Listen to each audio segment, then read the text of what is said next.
Welcome to Canadian Affairs. I am Sam Forster, and today I will be speaking with Mr. Eric Lombardi about urbanism, infrastructure, and the opportunity to build better communities in Canada. Mr. Lombardi is, among many other things, an engineer, an entrepreneur, and a staunch advocate of urban policy reform. Mr. Lombardi is the founder of More Neighbours Toronto, a network of pro-housing voices from across the political spectrum that are committed to counterbalancing the anti-housing agenda that dominates Toronto's politics and has created an affordability crisis across the income spectrum.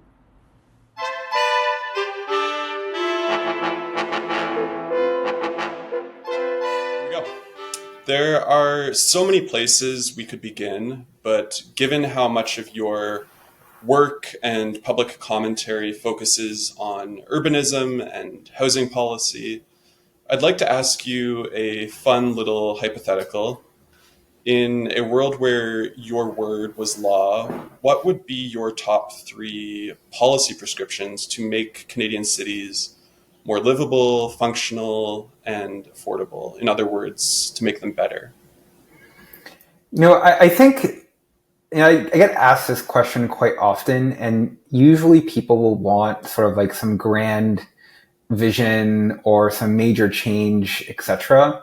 But most of what will actually improve Canadian cities are really technical changes that will result in better building of all things in the long term. And so if I was, dictator of Ontario for today, I would really have three major focus areas. The first is really just on tax reform. It's become very expensive to build just about everything, especially new housing. And most new housing buildings, etc., do make up the vast majority of what we see and feel in a city. So the question is, how do you improve the quality of what the built area of our city looks like? And so the first big problem to tackle is really the high costs that are imposed on anything new that takes away from margins that could be otherwise spent on materials, etc. The second piece is building code.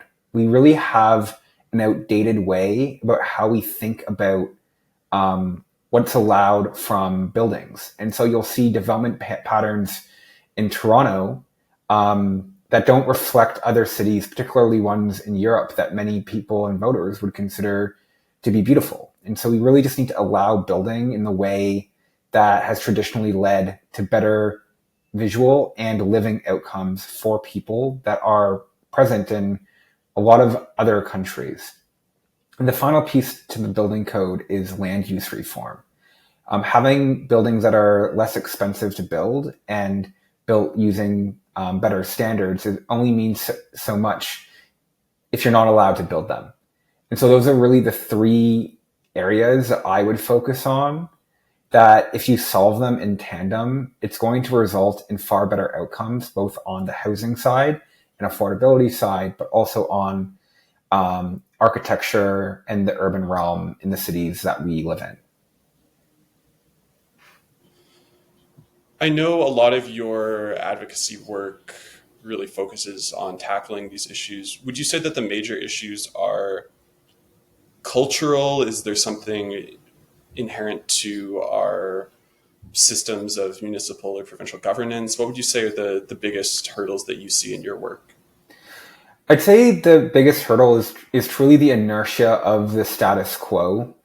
To take you back to, the 50s and 60s, where Toronto really did engage on some massive public infrastructure projects. We did tear down entire neighborhoods to build sort of these like grand visions of the future when it came to housing. And you can really see some of this stuff in, the Regent Parks, the Moss Parks, St. James Towns of the world, where a lot of existing buildings were replaced in pursuit of these visions.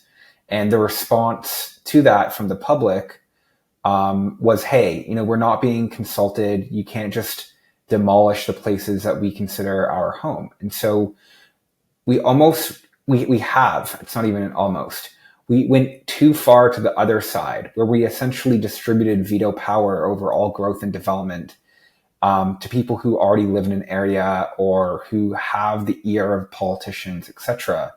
And now we're in a state where actually nothing is able to go forward at the pace or quality or scale that they really should.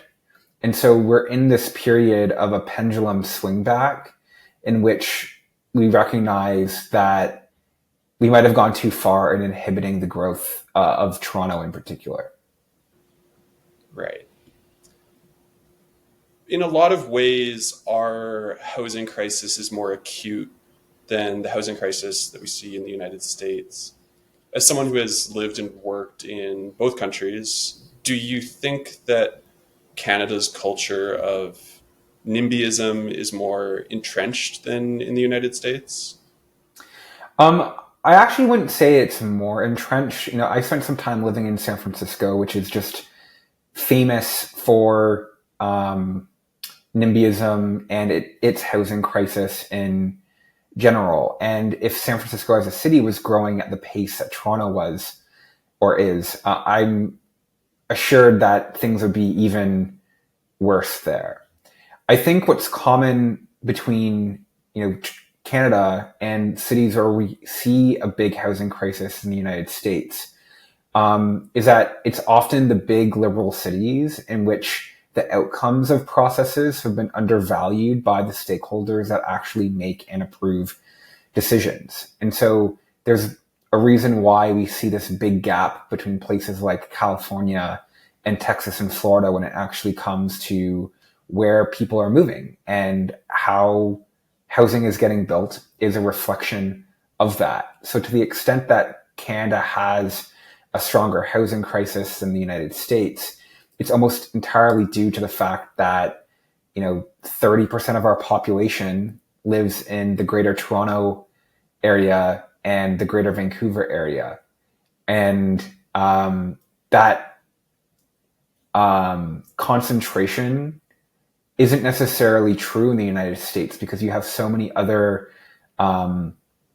mid-tier or at least pro-development places that people have an outlet to move to. And so even when we talk about things like the housing crisis in Canada, we call it a housing crisis and we say that it's a Canadian housing crisis, but really Canada has a Vancouver and Toronto problem, and those cities have a crisis of their own making. And it's made for very similar reasons that we see a housing crisis and lots of homelessness in the cities in California, or the fact that we have this problem in New York City as well.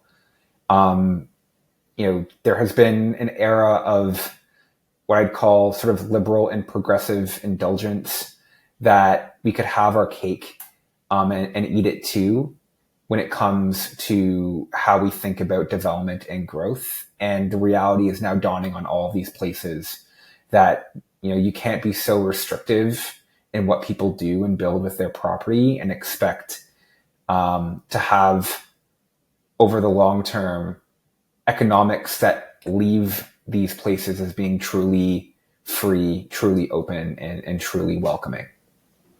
Right. Now, we are referring to it as a housing crisis, which is in some ways to ascribe a moral character to this phenomenon. Housing is a physical resource that can be supplied and demanded, and therefore a decrease in housing prices for one person or cohort is simultaneously a decrease in the potential sale price of a very valuable asset for another person or cohort. How much of the discourse on housing policy is actually just a proxy for discourse about competing generational interests, in this case, the inflation of assets owned by boomers and Gen Xers at the expense of the hopes and dreams of millennials and Zoomers? Yeah.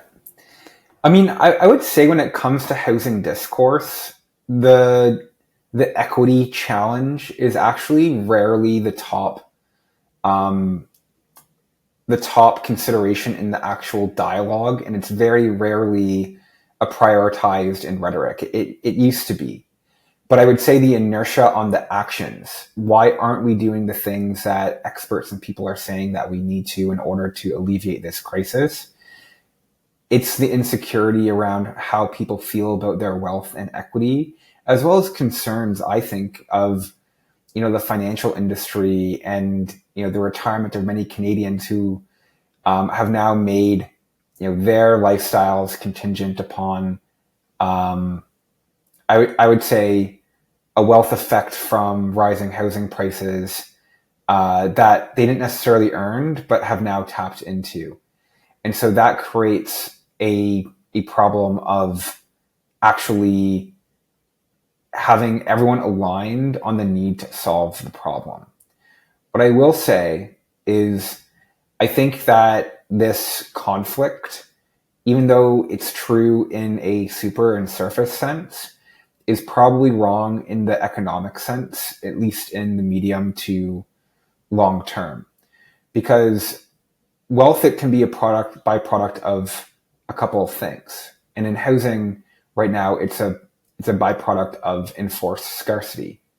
But one of the leading consequences of that is young people in particular have far less real disposable income that they can spend in the economy. That means that there's a lot less opportunities for people to start businesses and then hire people to those businesses, which would have been poached from other companies, probably with higher salaries, etc.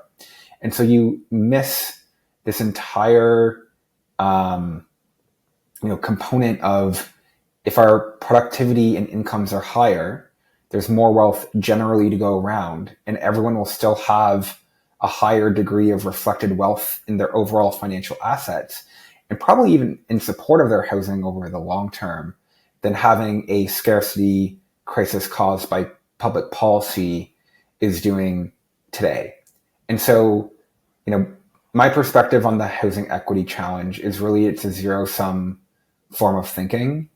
And in the long term, even people who would sacrifice, equity to fix housing today will still end up richer, in the 10 to 15 year period than we would otherwise be if we allow this issue to fester on our entire society. Right. I'd like to diverge slightly and set ourselves on a different track. Earlier this year, in his final days in office, Prime Minister Trudeau announced that the federal government was moving forward on high-speed rail, specifically a corridor between Toronto and Quebec City. How important do you think a high-speed rail corridor is when we're talking about creating more functional cities, specifically in that part of Canada? I think a high-speed rail is also just, generally speaking, a required asset for the long term of Canada's economy. Even in a business case around something like a high-speed rail corridor, the payback period is probably measured in decades.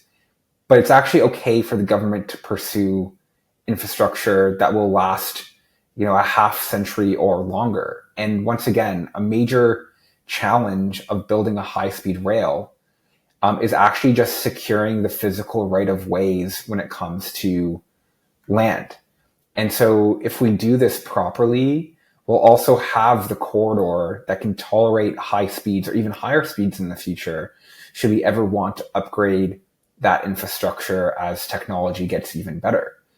My biggest fear with a high-speed rail is not whether we should be building it, but the fact that in Canada, we are so bad at building infrastructure and doing it properly, which means through institutions at scale with consistent investment over time that allows you to drive down the unit economics of building the incremental extension to that infrastructure.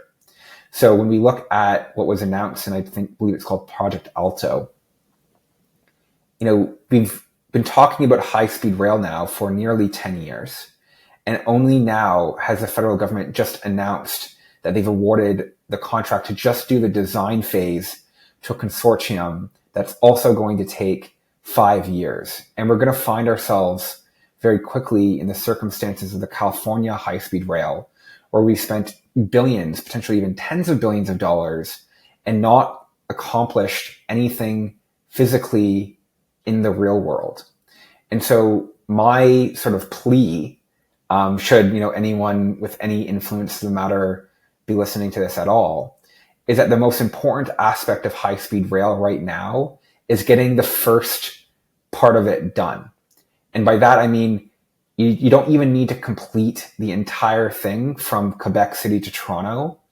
Start in getting shovels in the ground in the part between Ottawa and Montreal, so that you're actually learning by doing, and then extend those capabilities outwards, to Toronto, to Quebec City, but also probably through Waterloo and London and Windsor, which have, more people living on it than the Montreal to Quebec City cohort. But the most important thing is, don't design en masse, design to repeat and get things done faster, because if we fail on this project because of how over complex we've made it, we might delay or defer our ability to build a national infrastructure project like this for another generation. And I really do think that that's unacceptable. Incidentally, are there other large-scale infrastructure projects that you are optimistic about?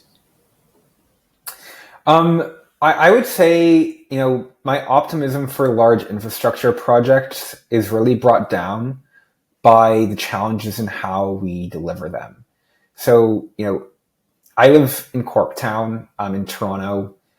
They are building a project called the Ontario Line, which is a 16-kilometer subway that will run through from Exhibition downtown through the East End, up through Riverside and Leslieville, to where the Ontario Science Centre, I suppose, currently is. We're spending about $1.2 billion per kilometer on this project, and half of it is already above ground on already pre-existing right-of-ways. If you were to look at countries like France, Paris has built a fully underground metro through the center of Paris, 16 kilometers, for $300 million, a quarter of what the cost is here. So while I'm glad that we're building this infrastructure, we have this tendency to not do infrastructure at scale. And so we go through this process where a politician announces, a fanciful alignment that works for their political considerations. We do a long period of outsourcing it. The consortiums that eventually bid on these projects after much time have to price for the complexity of the public processes, as well as the risk capital of actually delivering it. And they also have to price for all of their workers. What happens if you're also specializing in these areas? What happens if the will of the public to invest in these things dries up, as it did for subways in Toronto between 1970 and 2015? And so the consequence of all of this is everything that we've tried to build from a major project perspective at almost any level of government has become so expensive that, in my opinion, it creates a question of whether or not Canada will be able to compete as a developed country if it lacks, 30 years from now, similar infrastructure that has been attained by other developed countries.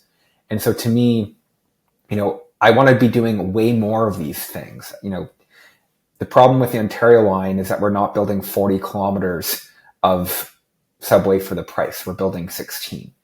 And so until we address that... Tunnels then? Pardon? How would we build huge tunnels under the 401 if we were spending money on subways? Well, the 401 underground tunnel for cars is the type of project that, would signal, I would say, about Toronto, that we have a deep level of corruption and mismanaged priorities if we were to go forward with such a boneheaded solution to congestion problems in the city, right? We already see how expensive it is to tunnel for subways. Cars take up way more space. That type of project will end up costing $100 billion. It's a sum that would allow you to double or triple the size of, the regional and Toronto-based rail system, capable of carrying maybe 30 times more people. And so we really can't continue going on so foolhardedly in how we both decide what to build and then execute building on that decision. We're not going to be a prosperous place if this remains how we get things done.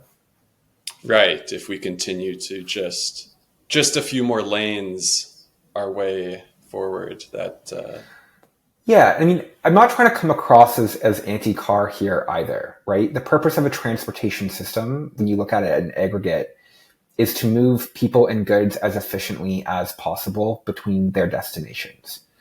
And the reality is that, like, physics exists, and a big challenge with traffic, even on the 401, isn't actually just the amount of people trying to use the 401. It's all the people getting off the 401 onto streets that actually just can't accommodate them. And so we end up in a situation in which the distribution of how people are traveling is not working. And so you could add another lane to the already widest highway in North America, but at the scale of the transportation challenges, you need rail. Toronto isn't going to become a more efficient city from looking to the solutions that make more sense for Cleveland than they do for London, UK. So we really need to be looking at how we do this from a systemic level, so that there's just fewer people choosing to drive, not because they're forced to by something, but because the other options are actually just preferable and available. You used the term foolhardy. On that note, do you believe that Canada's political class possesses the talent and political will to actualize some of these projects and fix some of these problems? I would say, and I often come across to a lot of people as a bit of a libertarian because I talk about the burdens of bureaucracy and regulation. But we also lack the in-house state capacity to deliver on some of these major projects, which is why we often partner with the private sector to outsource massive amounts of scope. The reality is, for delivering these projects, we actually need a lot more of the expertise to be in-house in public institutions, and for far smaller chunks of those initiatives to actually be outsourced and only really when it makes sense to. So we do lack the in-house capacity, frankly, to do some of this stuff.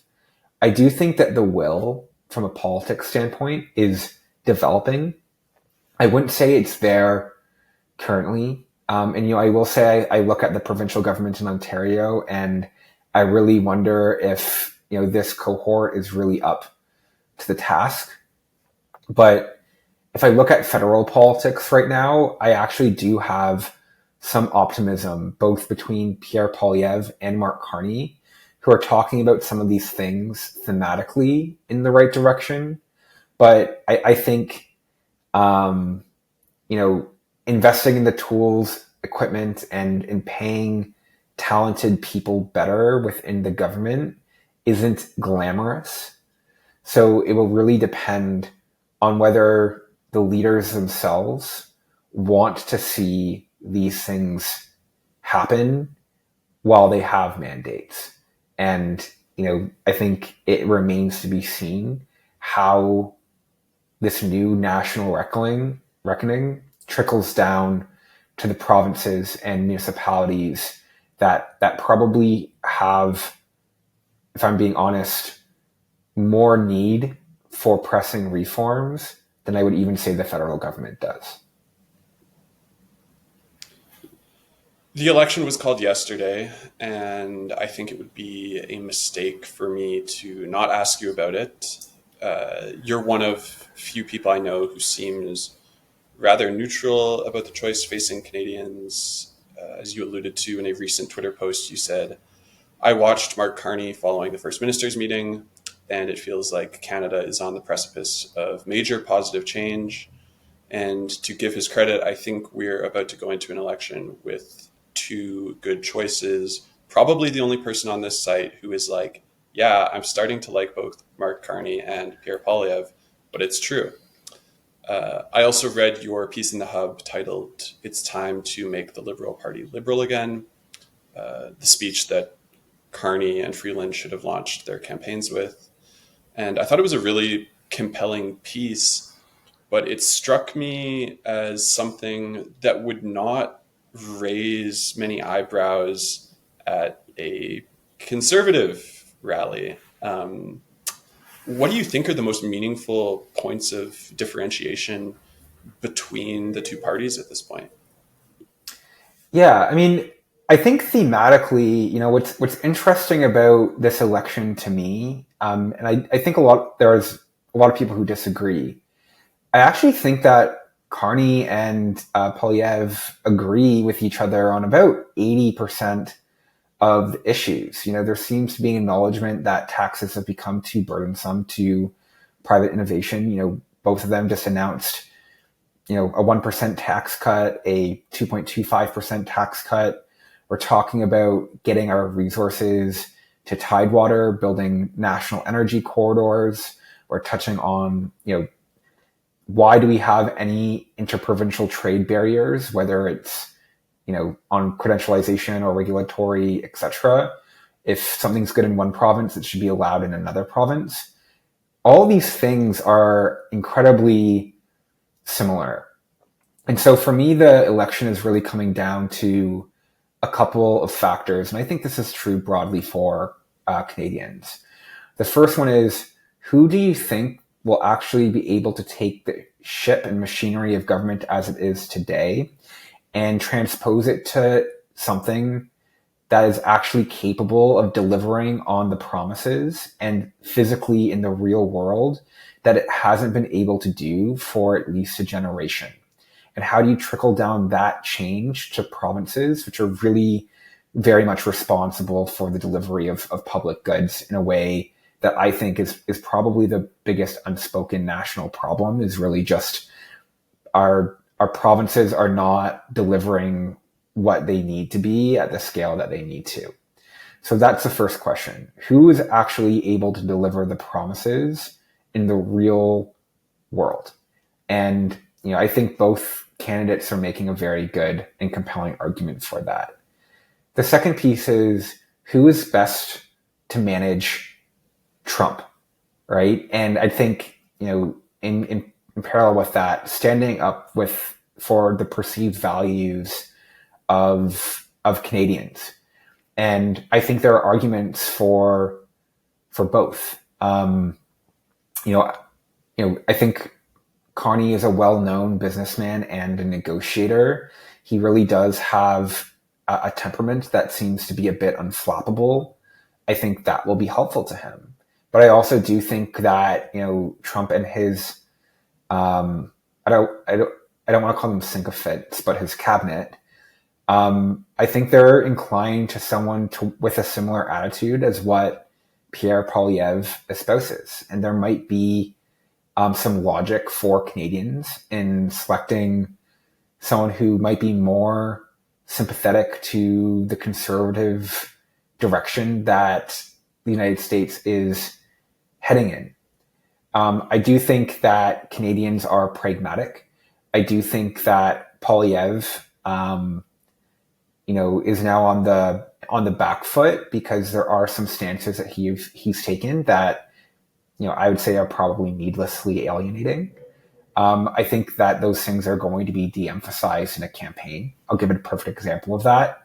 I don't see Polyev railing on the CBC as much as he used to. And I think at a time where people feel like we are under threat from foreign influence, that, there's a world in which a national broadcaster continues to make sense. So, I think ultimately we're going to be splitting hairs. I think both of these leaders are capable. And I think that they both face an incredible amount of inertia in getting what they want accomplished. I think, I guess my last commentary on this is what Carney is bringing to the table is the same people that have been running our government for the last 10 years. Leadership does matter, and a leader giving people permission to do more and go further also matters. But I don't see a lot of reconciliation right now with the fact that Canada has needlessly stagnated under this government, and much of that stagnation has been caused by their decisions. And so he needs to really answer why a future liberal government will be different from the one that they've had for the last 10 years. And, I guess we'll see how that plays out. Finally, I would like to invite you, but by no means pressure you, to offer any predictions. I know that the polls have certainly been fluctuating quite a bit over recent weeks. Any sense of how this will turn out? If you look at history in Canada, Ontario rarely likes to have the same brand in power, and Ontario, as much as it makes Albertans angry, is really where the country hinges electorally, and it's really the GTA where that matters. And if I look at Doug Ford's recent election, it makes me feel like incumbent fatigue in the West is kind of on its heyday, and what people are looking for is some consistency and I think a little even stability. And I think when I look at the disposition of Polyev, who's more geared to, I would say, finding the things that we're angry about, whereas Carney, I kind of find, at least from what I've seen, he kind of helps take the blood pressure that I feel of the times down a notch. It really does make me feel like it's Carney's to lose.